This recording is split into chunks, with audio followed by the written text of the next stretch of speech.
Children in the Church Today, An Orthodox Perspective by Sister Magdalene. This booklet is based on a series of informal talks given to Orthodox Christian parents at the Monastery of St. John the Baptist, Essex, England. The talks themselves were based on advice given over the years to young people, children, parents, and married couples. We have been requested by people who heard the talks and by others who were not able to attend them to make this advice available in the form of published booklet. Every person, every family is unique. It is no easy task to present what was in the first place personal counsel relating to a particular situation in the form of systematic and more general teaching about the Christian upbringing of children. It is a task comparable to writing an ascetic treatise based on some of the sayings of the Desert Fathers. I have preferred to retain as far as possible the informal character of the original talks. This booklet makes no claim to cover every aspect of Christian pedagogy.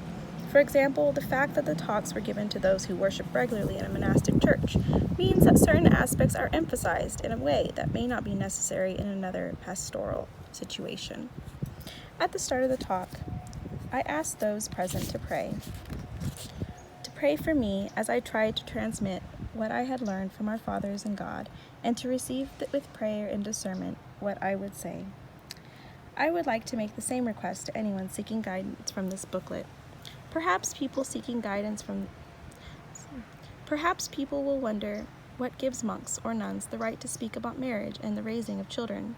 Perhaps someone may be scandalized that a monk mentions intimate aspects of married life.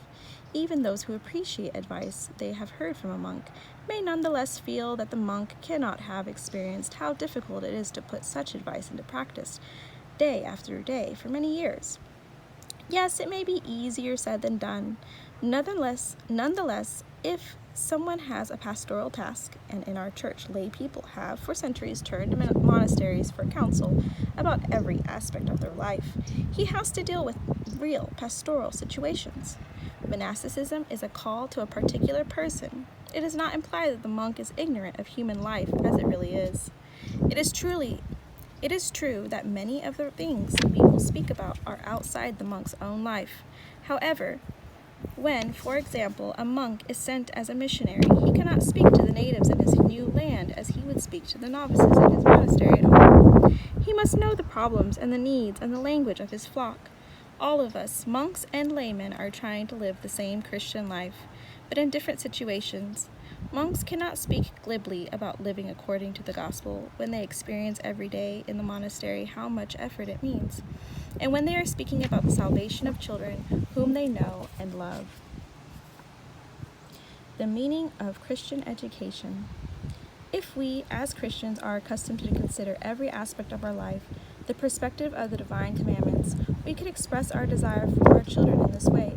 Christian education means helping our children to acquire what St. Paul calls the form of God. In Greek, the word for education is morphosis, formation. St. Paul speaks about Christ, who, being in the form of God, took the form of a servant. As the Fathers say, God became man, and that man might become God. Here we can see the relationship between education and God's plan for our salvation. Everything we will speak about concerns just this point. What form of being do we wish for our children? If the aim of our life is to reach divine life, this means that every moment has extremely great significance. Every aspect of our life needs to be treated with wisdom. Human wisdom, though, is not enough for life according to the commandments of Christ. Without Christ, we cannot accomplish anything divine.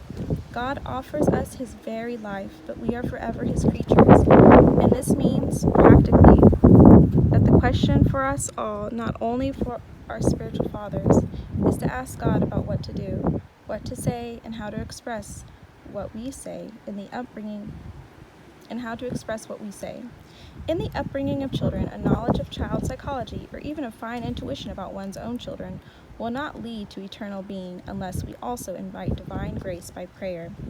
We must pray in the morning, in the evening, at any moment when we need God's will, and learn to discern the inspiration of God. By the practice of prayer, we achieve our highest aim, to be saved and to help our children reach eternal life.